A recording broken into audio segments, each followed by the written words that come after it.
If you simply want to open a Kali Linux window into your Windows 10 or Windows 7 PC, then you can easily do it. First of all, you should go ahead and download Oracle VM VirtualBox. I'll have the links in the description below, so you can go ahead and download that. And after that, you will have to download a Kali Linux ISO file. Well, you can easily find the Kali Linux ISO file on the official web page of Kali Linux. So you can just directly search for Kali Linux ISO and you'll get it easily. Just note that the file should be .iso. Okay, so let's get started. Let me go ahead and open the Oracle VM VirtualBox. And first of all, I'll go ahead and add a new machine. So let's just add a new machine and I'll be naming it Kali. Then you can choose the machine folder. Then here in the type section, you have to change it from Microsoft Windows to Linux, since Kali is a Linux. Then here on the version side, you have to go and look for Debian 64-bit. Now, in some PCs, you might not see Debian 64-bit. Instead, you'll only see Debian 32-bit. So in that case, there's one more process that you need to do. So what I suggest is you go into your BIOS, enter the BIOS, and in the BIOS then you'll find an option of virtualization technology, VT. So turn that on and then you'll get this option of Debian 64-bit.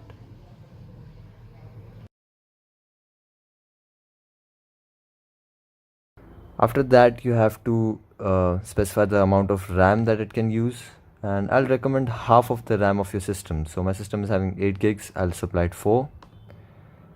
Then here, if you want to add a permanent hard disk, then you have to change it. Otherwise, you can just go for create. Next,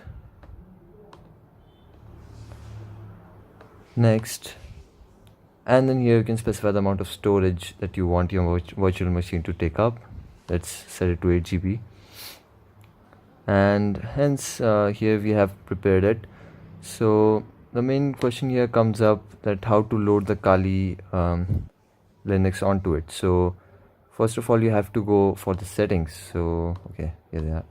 So go to the settings, and here in the system you can see some of the features. You have to enable some processor features in order for it to work, and yes, this is fine.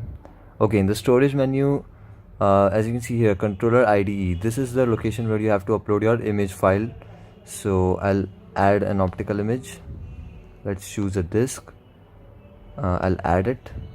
So now go ahead and find where you have downloaded the Kali Linux file.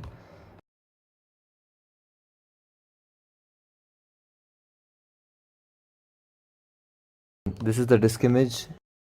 The links are in the description. So open this image and choose it.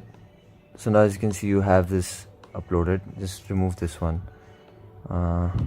Yes, so now you have it uploaded, and click on the live CD, or no, you can just leave it like that. So I think that's it for networking. The networks would be available already, but yeah, you have to switch for bridget adapter in order to use internet.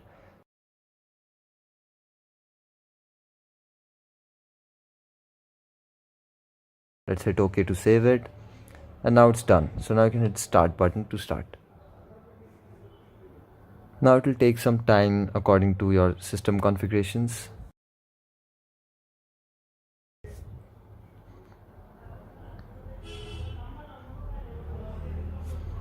Yeah, so now here you have some preferences. You can either install it on a USB, or you can just directly install, or you can see the graphical install option. Here I'll not install it because I'm just going to show it temporarily, so I'll just do live. So what it does is it just creates the Kali Linux once, and then when I'm done with it and when I close it, all the files and everything gets deleted unless I pause it. So that's the case. Now it's going to create a new Kali Linux for me.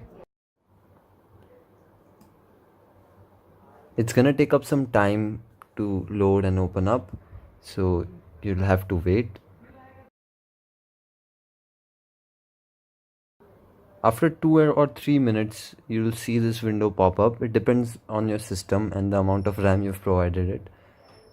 As you can see, this is the Linux, and it has all of these apps, pre-installed apps, and you can also transfer your data if you want to save your data through a USB. And if you guys have any doubt regarding this or anything else, just comment down below and I'll be more than happy to address. Thank you for watching.